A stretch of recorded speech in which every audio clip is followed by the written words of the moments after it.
서울 외곽의 한 신도시, 작고 조용한 거리의 골목 안에 자리한 부동산 사무실이 있습니다. 이곳을 25년 넘게 지켜온 여인이 있는데 바로 김영숙 씨입니다. 이제는 환갑을 넘긴 그녀는 젊은 시절 평범한 주부였지만 남편의 갑작스런 죽음 이후 두 딸을 키우기 위해 스스로 생계를 책임지게 되었습니다. 영숙 씨는 누구의 도움도 받지 않고 오롯이 자신의 힘만으로 살아냈습니다. 처음엔 식당에서 설거지를 하며 하루 17시간씩 일했습니다. 손은 늘 거칠어졌고 허리는 아팠지만 두 딸을 위해 참아냈습니다. 그러다 우연한 기회에 부동산 일을 시작하게 되었고 이 동네에서 나고 자란 그녀의 인맥과 성실함은 큰 도움이 되었습니다. 25년간 한 번도 거짓말을 하지 않고 약속을 어기지 않았던 영숙 씨. 그렇게 쌓인 신뢰와 인맥은 동네 학부모 모임에서, 교회에서, 시장 상인회에서 두루 인정받는 기반이 되어 주었습니다. 이제는 이 동네에서 그녀를 모르는 사람이 거의 없을 정도였습니다.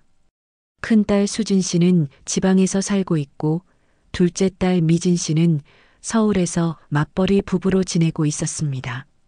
미진 씨의 아들, 즉 영숙 씨의 손주 하준이는 이제 세 돌이 지났습니다. 미진 씨는 출산 후 복직하여 회사에 다니고 있었고 사위인 정민호 씨는 현재 육아휴직 중이었습니다. 영숙 씨는 부동산 일로 대부분의 시간을 사무실에서 보내기 때문에 집에는 늘 늦은 밤에 들어가는 날이 많았습니다. 하지만 그것도 딸들을 위한 것이었습니다. 더 많은 돈을 벌어서 딸들에게 조금이라도 더 도움이 되고 싶었던 것입니다. 그런 영숙 씨에게 딸 부부가 인테리어 공사로 인해 잠시 집에서 지내겠다는 말을 해왔을 때 그녀는 큰 고민 없이 허락했습니다. 어차피 집에 잘 없는데 뭐. 손주도 보고 좋지. 하지만 영숙 씨는 몰랐습니다. 그 결정이 자신이 25년간 지켜온 일상과 자존심을 송두리째 뒤흔들게 될 줄은 말입니다.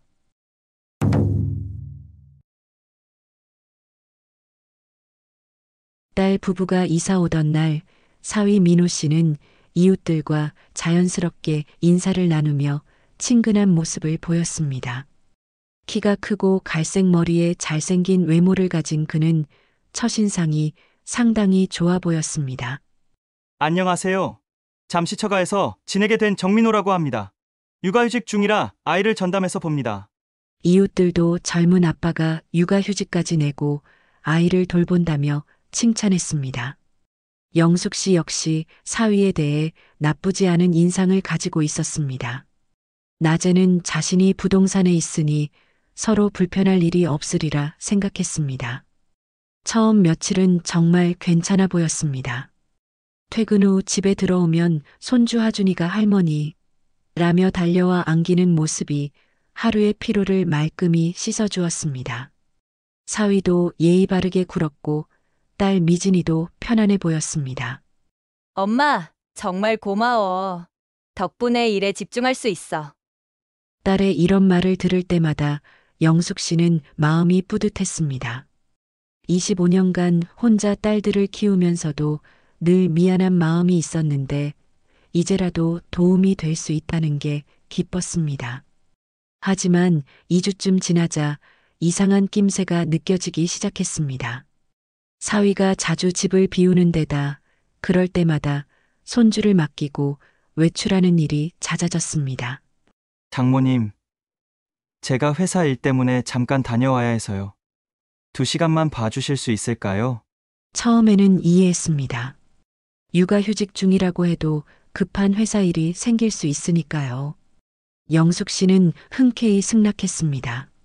그럼 우리 하준이는 할머니가 볼게. 하지만 며칠 후에도 같은 일이 반복되었습니다. 장모님, 이번에는 직장 동료가 부탁한 게 있어서요. 잠깐 만났다가 동사무소 가서 서류 좀 떼고 올게요. 장모님, 병원에 가야 할 일이 있어서요. 검진 받고 오겠습니다. 장모님, 친구가 급한 일이 있다고 해서요. 1시간만 봐주시면 됩니다. 핑계는 매번 달랐지만 패턴은 같았습니다. 항상 두세 시간씩 집을 비우고 그때마다 하준이를 영숙 씨에게 맡기는 것이었습니다. 영숙 씨는 부동산 일을 하면서도 손주를 돌봐야 했고 점점 피로가 쌓여갔습니다.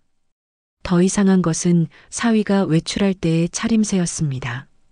회사 일이라고 하면서도 정장을 입지 않고 편한 옷차림이었고 병원에 간다면서도 건강해 보이기만 했습니다. 뭔가 이상한데. 영숙 씨의 마음속에 의심이 고개를 들기 시작했습니다. 하지만 사위를 의심하는 자신이 못된 것 같아서 그런 생각을 억누르려 했습니다. 그러던 어느 날 결정적인 사건이 벌어졌습니다. 오후 3시경 영숙 씨가 부동산에서 업무를 보고 있을 때 지인으로부터 전화가 걸려왔습니다. 사장님, 키 크고 갈색머리. 사장님 사위 아니에요? 영숙 씨는 갑자기 가슴이 두근거렸습니다.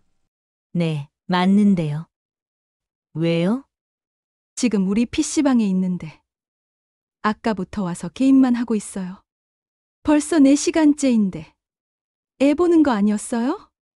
그 말을 들은 순간 영숙 씨는 마치 뒤통수를 둔기로 맞은 기분이었습니다.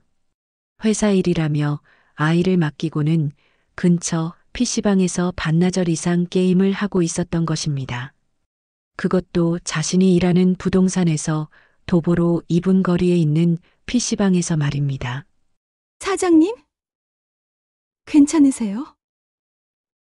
아, 네, 고맙습니다. 영숙 씨는 손이 떨렸습니다. 분노보다는 배신감이 먼저 밀려왔습니다. 25년간 혼자 살아오면서 사람을 믿는 일에 신중했던 그녀였는데 가족이라는 이름으로 이렇게 속을 줄은 몰랐습니다. 더욱 충격적인 것은 이 일이 한두 번이 아니라는 사실이었습니다. PC방 사장의 말로는 이미 일주일 전부터 거의 매일 와서 게임을 하고 있었다는 것입니다. 그동안 내가 얼마나 바보였던 거지. 영숙 씨는 자신이 손주를 돌보느라 제대로 일에 집중하지 못했던 지난 2주를 떠올렸습니다. 중요한 거래를 놓친 적도 있었고 고객과의 약속을 연기한 적도 있었습니다. 모든 것이 사위의 거짓말 때문이었습니다. 그날 저녁 아무 일 없다는 듯 돌아온 사위에게 영숙 씨는 조용히 저녁상을 차려주었습니다. 겉으로는 아무 말도 하지 않았지만 속은 들끓고 있었습니다. 어머니, 오늘 회사 일 때문에 정말 바빴어요. 고생 많으셨죠? 사위의 뻔뻔한 말에 영숙 씨는 젓가락을 쥔 손에 힘이 들어갔습니다. 하지만 참았습니다. 딸을 생각해서 손주를 생각해서 참고 있었을 뿐이었습니다. 그래, 하준이는 잘 놀았어. 감사합니다. 정말 어머니가 아니었으면 어쩔 뻔했을까요? 영숙 씨는 그 말을 들으며 쓴웃음을 지었습니다. 감사하다면서 왜 거짓말을 하는 거지? 하는 생각이 들었지만 또다시 참았습니다. 하지만 사위의 거짓말은 계속되었습니다. 다음 날도 그 다음 날도 같은 핑계로 집을 나가더니 PC방에서 게임을 했습니다. 영숙 씨는 동네 사람들로부터 계속해서 제보를 받았습니다. 사장님 사위, 또 PC방에 있어요. 사장님, 사위분이 편의점에서 맥주 사서 PC방으로 들어가는 걸 봤어요. 매번 이런 말을 들을 때마다 영숙 씨의 마음은 조금씩 메말라갔습니다. 하지만 더 견디기 힘든 것은 동네 사람들의 시선이었습니다. 처음에는 동정의 눈빛이었지만 점점 영숙 씨가 사위한테 당하고 있다는 식의 시선으로 바뀌어 갔습니다. 25년간 이 동네에서 쌓아온 신뢰와 체면이 조금씩 무너져가는 느낌이었습니다. 며칠 후 또 다른 문제가 드러났습니다. 사위의 육아 방식에 대한 우려가 생기기 시작한 것입니다. 어느 날 저녁 영숙 씨가 일찍 퇴근해서 집에 들어왔을 때의 일이었습니다. 거실에서 사위가 하준이를 소파에서 높이 던지고 받는 놀이를 하고 있었습니다. 으악, 아빠! 하준이는 무서워서 울고 있었지만 사위는 아랑곳하지 않고 계속 던지고 받기를 반복했습니다. 하준아, 남자는 이 정도 자극은 있어야 해. 영숙 씨는 깜짝 놀라며 말했습니다. 민우야, 너무 위험한 것 같은데. 어머니, 괜찮아요. 얘가 남자아이라서 이 정도 자극은 줘야 해요. 요즘 애들 너무 유약하게 키우면 안 된다니까요. 그 말에 영숙 씨는 할 말을 잃었습니다. 요즘 애들이 아니라 우리 손주가 다칠까 걱정이었습니다. 하준이는 겨우 3살이었습니다. 그 후로도 사위의 거친 육아 방식은 계속되었습니다. 하준이를 무릎에 앉혀 마구 흔들거나 갑자기 큰 소리를 내서 아이를 놀라게 하기도 했습니다. 아이가 무서워 울어도 장난이야, 장난. 이라며 웃기만 했습니다. 민우야, 하준이가 무서워하는 것 같은데. 어머니, 아이들은 원래 이런 놀이를 좋아해요.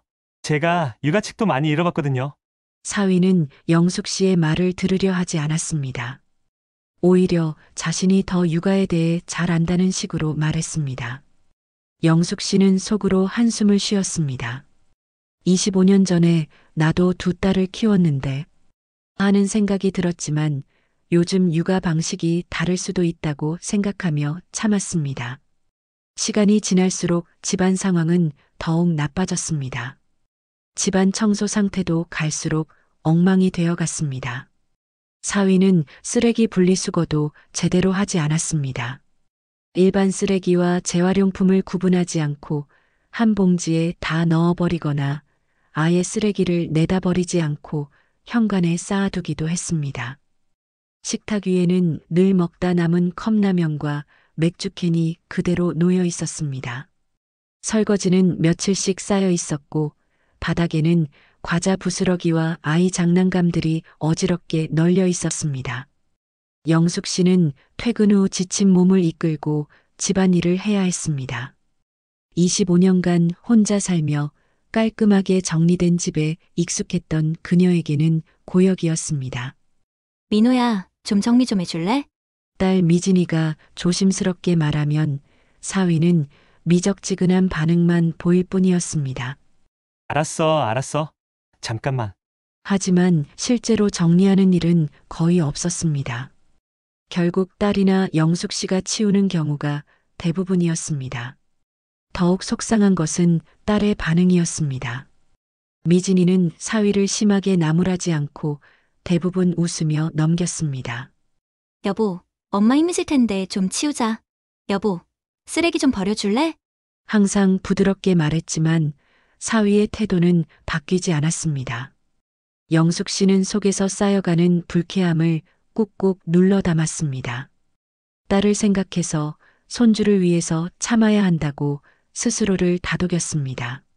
하지만 영숙 씨의 인내심도 한계가 있었습니다. 그 인내심이 끝내 바닥을 드러낸 날이 왔습니다. 그날은 점심 무렵이었습니다. 영숙 씨는 부동산에서 급히 계약서를 가져오기 위해 집에 들렀습니다. 문을 열자마자 코끝에 맥주 냄새가 스쳤고 거실에서는 웃고 떠드는 소리가 들렸습니다. 영숙 씨는 깜짝 놀라며 거실로 향했습니다. 거실에는 낯선 남자 넷이 둘러앉아 콘솔 게임기를 붙잡고 게임을 하고 있었습니다. 사위는 트레이닝복 차림으로 맥주캔을 든 채 웃으며 말했습니다. 장모님 벌써 오셨어요? 친구들 좀 불렀어요. 잠깐만요. 금방 치울게요. 영숙 씨는 말을 잇지 못했습니다. 상황을 파악하기 위해 집안을 둘러보았는데 더 큰 충격이 기다리고 있었습니다. 거실 탁자에는 그녀가 손님 접대용으로 준비해둔 한우 세트가 텅 비어 있었습니다. 냉장고에 고이 모셔두었던 와인병도 빈 병이 되어 탁자 위에 놓여 있었습니다. 주방으로 가보니 상황은 더욱 심각했습니다. 고기를 굽고 튀긴 흔적이 가득했고 기름때가 사방에 튀어 있었습니다. 냉장고 안의 음식들도 대부분 사라져 있었습니다. 심지어 손주 하준이 돌잔치에서 받아온 케이크와 음료수까지 모두 없어져 있었습니다. 이거 손님 준비용으로 산 건데 이걸 친구들이랑 먹었다고? 영숙 씨의 목소리가 떨렸습니다. 그 한우는 다음 주에 큰딸 수진이가 내려와서 온 가족이 함께 먹으려고 특별히 준비한 것이었습니다. 아, 그게요. 저희 먹을 건 줄 알고 미리 먹었어요. 그래도 같이 나눠 먹는 건데 뭐. 너무 심각하게 생각하지 마세요. 사위의 뻔뻔한 대답에 영숙 씨는 더 이상 참을 수 없었습니다. 잠깐 친구분들 먼저 돌아가 주세요. 영숙 씨는 최대한 정중하게 사위의 친구들을 집 밖으로 내보냈습니다. 25년간 쌓아온 품위를 잃고 싶지 않았기 때문입니다. 친구들이 나간 후 영숙 씨는 참아왔던 감정을 터뜨렸습니다. 너 지금 내 집에서 뭐 하는 거냐? 영숙 씨의 목소리가 집안에 울려 퍼졌습니다. 25년 만에 처음으로 집에서 큰 소리를 내는 순간이었습니다. 이게 사람이 할 짓이냐? 손주를 맡기고 PC방 다니더니 이젠 친구까지 데려와 술판을 벌여? 내가 그걸 모를 줄 알았니? 어머니, 너무 흥분하지 마세요. 사위는 여전히 뻔뻔한 태도를 보였습니다. 잠깐 논 건데 왜 이렇게 예민하게 구세요? 어차피 어머니는 집에 잘 안 계시잖아요. 육아하면서 받은 스트레스 좀 푼 거예요. 그 순간 영숙 씨는 25년간 자신이 쌓아온 모든 것이 무너지는 느낌이었습니다. 새벽부터 밤까지 일해서 마련한 이 집에서 자신이 정성스럽게 준비한 음식으로 자신이 돌보고 있는 손주를 핑계 삼아 이런 일을 벌이다니. 너 정말 영숙 씨는 방으로 들어가 손주 하준이의 옷가방과 딸의 짐을 싸기 시작했습니다. 더 이상 참을 수 없었습니다. 하지만 곧 손에 들린 딸의 파우치 하나를 내려놓으며 한숨을 쉬었습니다. 딸 미진이의 얼굴이 떠올랐습니다. 회사에서 열심히 일하고 있을 딸, 그리고 아무것도 모르는 손주 하준이. 내가 참아야 해. 조금만 더 참자. 영숙 씨는 다시금 가슴을 꾹꾹 눌렀습니다. 딸을 생각해서, 손주를 생각해서 쉽게 터뜨릴 수 없는 감정이었습니다. 영숙 씨는 겨우겨우 마음을 다스리고 조용히 거실로 나가 사위에게 말했습니다. 민우야, 내가 자네한테 화내는 건 미워서가 아니야. 영숙 씨의 목소리는 떨리고 있었지만 최대한 차분하게 말하려 노력했습니다. 얼마 안 남은 이 기간 우리 서로 조금만 조심하자. 나도 조심할게. 자네도 조심해줘. 우리 딸, 그리고 하준이 생각해서라도 서로 불편하지 않게 지내보자. 그 말 속에는 수많은 감정이 담겨 있었습니다. 분노, 실망, 그리고 아직은 놓지 못한 가족에 대한 마음까지도. 사위는 잠시 머뭇거리더니 고개를 끄덕였습니다. 죄송합니다, 장모님. 앞으로 조심하겠습니다. 영숙 씨는 그 말을 믿고 싶었습니다. 정말로 사위가 달라지기를 바랐습니다. 하지만 영숙 씨의 바람은 며칠 만에 산산조각이 났습니다. 며칠 후 동네 커뮤니티에 익명의 게시물이 올라온 것입니다. 제목은 장모님 집에 얹혀 살며 사생활 간섭받는 사위입니다. 너무 힘드네요. 영숙 씨는 우연히 이웃으로부터 이 글에 대해 들었습니다. 사장님, 혹시 커뮤니티 보셨어요? 사장님 얘기 같은 글이 올라왔던데. 영숙 씨는 급히 집에 가서 인터넷을 켜고 그 글을 찾아보았습니다. 저는 현재 육아휴직 중인 평범한 직장인입니다. 아내가 복직하면서 잠시 처가에서 지내게 되었고 장모님 댁에서 아들을 돌보며 시간을 보내고 있습니다. 글을 읽어 내려가면서 영숙 씨의 손은 점점 떨렸습니다. 하지만 생각보다 장모님의 간섭이 너무 심합니다. 제가 조금이라도 늦게 들어오면 왜 늦었는지 캐묻고 아이를 어떻게 돌보는지에도 참견이 많습니다. 간섭이라고? 거짓말하고 PC방 가는 걸 말하는 건가? 영숙 씨는 믿기지 않았습니다. 분리수거를 제때 못한 날엔 대놓고 눈치를 주시고 제 친구들을 집에 초대한 날엔 아무 말도 없이 불쾌한 기색을 드러내셨습니다. 친구들을 초대한 게 아니라 무단 침입이었잖아. 영숙 씨는 계속 읽어나갔습니다. 장모님 집에 있는 냉장고 음식도 다 같이 먹는 거라고 생각했는데 그것도 문제 삼으시더군요. 제가 육아하면서 받은 스트레스를 잠깐 풀고 싶었던 건데 그마저도 이해받지 못하고 있는 상황입니다. 스트레스를 푼다고 PC방에서 게임을? 내 돈으로 산 음식을 허락도 없이? 너무 답답합니다. 제가 예민한 걸까요? 아니면 장모님이 너무 구식인 걸까요? 요즘 젊은 부부들은 이런 상황에서 어떻게 하시나요? 글의 마지막 부분을 읽으며 영숙 씨는 단번에 사위라는 걸 알아챘습니다. 자신을 구식 장모로 묘사하며 숨막히게 만든다고 적혀 있었습니다. 하지만 거기에는 진실은 하나도 없고 자기 변명과 거짓말뿐이었습니다. 더욱 충격적인 것은 댓글들이었습니다. 동네 사람들의 반응이 쏟아지고 있었습니다. 저 사람 부동산 사장님 댁 사위 아닌가요? 그때 PC방에서 봤던. 장모님 음식 훔쳐 먹은 얘긴 왜 안 쓰셨어요? 육아휴직 중인데 매일 PC방 가는 사람 맞죠? 장모님이 부동산에서 일하시는데 바로 앞 PC방에서 게임하고 있으면서 회사 일이라고 거짓말했다던데요. 제가 봤을 땐 장모님이 너무 착하신 것 같은데요. 저였으면 진작 쫓아냈을 거예요. 사위는 댓글로 몰매를 맞기 시작했습니다. 동리가 작다 보니 사위의 실제 행동을 목격한 사람들이 많았고 그들이 하나둘 진실을 폭로하기 시작한 것입니다.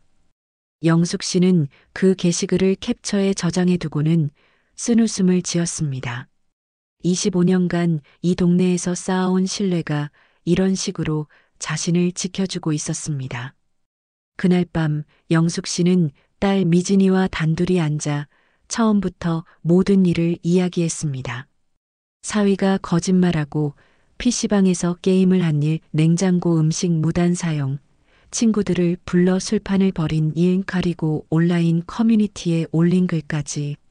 미진아, 엄마가 참으려고 했는데. 영숙 씨의 목소리가 떨렸습니다.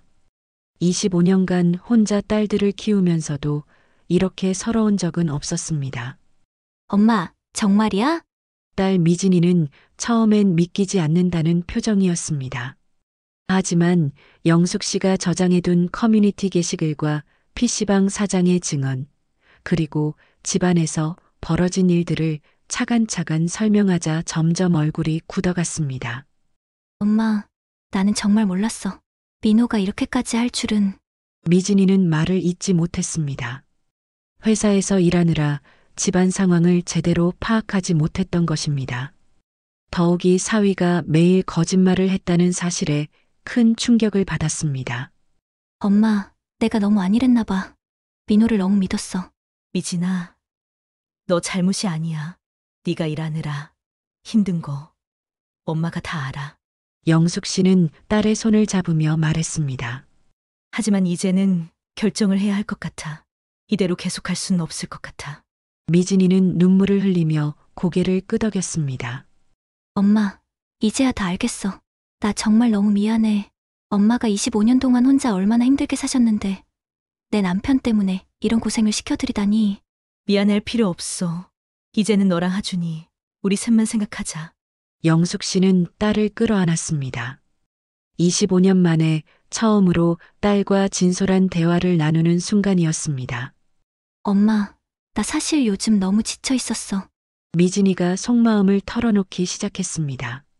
길도 힘들고 집에서도 늘 내가 중간에서 애매한 입장이고 민호는 육아휴직 중인데도 집안일은 하나도 안 하고 하준이한테도 별로 관심이 없는 것 같고. 그랬구나. 엄마한테 말 못한 게 너무 많았겠네. 응, 그냥 참으면 된다고 생각했어. 다른 집들도 비슷할 거라고 생각했고. 하지만 엄마까지 힘들게 하는 건 정말 용납할 수 없어. 영숙 씨는 딸의 어깨를 토닥이며 조용히 말했습니다. 너도 참 많이 참았겠구나. 그 마음 엄마가 다 안다. 앞으로는 더는 혼자 끌어안지 말고 우리 같이 나누자. 응, 엄마. 이제 나도 엄마한테 기대도 돼? 그럼 우리 서로 기댈 수 있는 가족이잖니? 그날 밤 모녀는 새벽까지 이야기를 나누었습니다. 25년간 쌓였던 많은 이야기들, 서로에 대한 고마움과 미안함, 그리고 앞으로의 계획까지. 며칠 후 영숙 씨는 중요한 결정을 내렸습니다. 더 이상 사위와 함께 살 수 없다는 결론에 도달한 것입니다. 그 주 금요일 저녁 영숙 씨는 딸과 손주를 데리고 조용한 시골 마을로 2박 3일 여행을 떠났습니다. 휴대폰은 꺼두었고 집 열쇠는 믿을 만한 이웃에게 맡긴 채였습니다. 엄마, 정말 괜찮을까? 미진이가 걱정스럽게 물었습니다. 괜찮아. 우리도 쉴 권리가 있어. 여행지는 영숙 씨가 젊은 시절 남편과 함께 갔던 곳이었습니다. 25년 만에 다시 찾은 그곳에서 영숙 씨는 많은 생각을 했습니다. 첫날 밤 펜션에서 하준이가 할머니 재미있어 라며 웃는 모습을 보며 영숙 씨는 이것이 옳은 선택이었다고 확신했습니다. 아이는 스트레스 없이 자유롭게 뛰어놀고 있었고 딸 미진이도 오랜만에 편안한 표정을 짓고 있었습니다. 한편 집에 남겨진 사위는 혼란스러워했습니다. 평소보다 늦게 퇴근한 미진이가 집에 없고 영숙 씨도 보이지 않자 여러 번 전화를 걸었지만 모두 꺼져 있었습니다.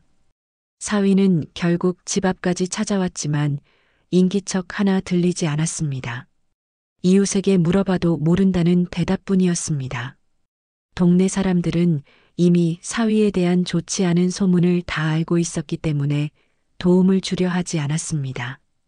여행에서 돌아온 후 일주일이 지난 어느 날 영숙 씨가 부동산에서 일하고 있을 때 사위 민호 씨가 찾아왔습니다. 그의 모습은 초췌해 보였고 눈에는 눈물이 고여 있었습니다. 장모님, 정말 죄송합니다. 민호 씨는 영숙 씨 앞에서 무릎을 꿇었습니다. 부동산 사무실 앞을 지나던 동네 사람들이 하나둘 모여들기 시작했습니다. 제가 정말 잘못했습니다. 장모님께 얼마나 실망을 끼쳐드렸는지 이제야 깨달았습니다. 영숙 씨는 당황했습니다. 25년간 이 동네에서 살면서 이런 일은 처음이었습니다. 민호야, 일단 일어나. 사람들이 다 보잖아. 아닙니다. 장모님, 저는 이렇게라도 사과해야 합니다. 민호 씨의 목소리는 떨리고 있었습니다. 지난 일주일 동안 혼자 지내면서 정말 많은 생각을 했습니다. 제가 얼마나 이기적이었는지, 얼마나 무책임했는지, 장모님이 25년 동안 얼마나 힘들게 사셨는지도 이제 알겠습니다. 그날 저녁 집에서 가족회의가 열렸습니다. 민호 씨는 미진이와 영숙 씨 앞에서 자신의 잘못을 하나하나 인정했습니다. 미진아, 나 정말 잘못했어. PC방에서 게임한 것도, 거짓말한 것도, 어머니 음식 허락 없이 먹은 것도, 모든 게 내 잘못이야. 미진이는 복잡한 표정으로 남편을 바라보았습니다. 민호야, 네가 이렇게 말하는 건 고맙지만 나한테는 시간이 필요해. 이런 일이 다시 반복되지 않을 거라는 확신이 서지 않아. 알아. 당연히 그럴 거야. 나도 나 자신을 믿을 수 없으니까. 민호 씨는 고개를 떨궜습니다. 하지만 미진아, 나 정말 변할게. 혼자 지내면서 깨달았어. 내가 얼마나 소중한 걸 잃을 뻔했는지. 새로운 시작을 위한 약속. 그 후 민호 씨는 행동으로 보여주기 시작했습니다. 매일 아침 영숙 씨에게 문안 인사를 드리고 집안일을 도맡아 했습니다. 하준이와도 예전과는 완전히 다른 방식으로 놀아주었습니다. 하준아, 아빠가 예전에 너무 거칠게 놀아줘서 미안했어. 이제부터는 네가 좋아하는 방식으로 놀자. 영숙 씨는 사위의 변화를 지켜보았습니다. 진심인지 일시적인 것인지 확신할 수는 없었지만 적어도 노력하고 있다는 것은 느낄 수 있었습니다. 한 달 후 동네 커뮤니티에 민호 씨가 직접 글을 올렸습니다. 얼마 전 장모님에 대해 잘못된 글을 올린 사람입니다. 제가 완전히 잘못 생각했고 잘못 행동했습니다. 장모님은 저를 간섭한 게 아니라 가족을 위해 걱정해 주신 것이었습니다. 진심으로 사과드립니다. 이 글을 본 동네 사람들은 민호 씨의 변화에 놀라워했습니다. 3개월이 지난 후 영숙 씨는 민호 씨와 진솔한 대화를 나누었습니다. 민호야, 네가 변하려고 노력하는 건 보여. 하지만 신뢰라는 건 하루아침에 쌓이는 게 아니야. 네, 장모님. 저도 알고 있습니다. 제가 그동안 얼마나 실망을 끼쳐드렸는지. 그래도 하준이 아빠니까, 우리 가족이니까. 시간을 갖고 천천히 다시 시작해보자. 영숙 씨의 말에 민호 씨는 눈물을 흘렸습니다. 장모님, 정말 감사합니다. 제가 다시는 실망시켜드리지 않겠습니다. 6개월 후 영숙 씨의 집에는 다시 웃음소리가 돌아왔습니다. 하지만 예전과는 달랐습니다. 더욱 신중하고 더욱 소중하게 서로를 대하는 가족이 되어 있었습니다. 민호 씨는 약속을 지켰습니다. 육아휴직이 끝난 후에도 집안일을 분담했고 하준이와의 시간을 소중히 여겼습니다. 가장 중요한 것은 영숙 씨에 대한 존경심이었습니다. 장모님, 오늘 부동산 일은 어떠셨어요? 어머니가 좋아하실 만한 반찬 사왔어요. 작은 배려들이 쌓여가면서 집안 분위기는 완전히 달라졌습니다. 큰딸 수진이가 내려와서 가족 모임을 할 때 영숙 씨는 조용히 미소 지었습니다. 엄마, 정말 잘 참으셨어요. 민호도 정말 많이 변했네요. 사람이 한번 실수했다고 영원히 밀어내면 안 되지. 진심으로 뉘우치고 변하려고 노력한다면 기회를 줘야 하는 거야. 저녁 식사 후 민호 씨가 설거지를 하고 영숙 씨가 하준이에게 책을 읽어주는 모습을 보며 미진이는 생각했습니다. 이게 진짜 가족이구나. 그날 밤 영숙 씨는 창밖을 바라보며 깊은 생각에 잠겼습니다. 25년 전 남편을 잃고 혼자 딸들을 키우며 배운 것이 있었습니다. 가족이란 완벽한 사람들의 모임이 아니라 서로의 부족함을 채워주고 실수를 용서하며 함께 성장해 가는 것이라는 것을 말입니다. 할머니, 자장가 불러주세요. 하준이의 목소리에 영숙 씨는 미소를 지었습니다. 그래, 우리 하준이. 할머니가 불러줄게. 새벽 6시, 오늘도 영숙 씨는 부동산 사무실의 문을 열었습니다. 하지만 이제는 확신이 있었습니다. 집에 돌아가면 진정으로 가족다운 가족이 기다리고 있다는 것을. 장모님, 조심히 다녀오세요. 창문에서 손을 흔드는 하준이와 깍듯이 인사하는 민호 씨를 보며 영숙 씨는 환하게 웃었습니다. 진짜 가족은 혈연으로만 이루어지는 것도 완벽한 사람들로만 이루어지는 것도 아니었습니다. 서로를 진심으로 아끼고 실수를 용서하며 함께 더 나은 사람이 되려고 노력하는 마음으로 만들어지는 것이었습니다. 영숙 씨는 이제 그것을 확실히 알고 있었습니다.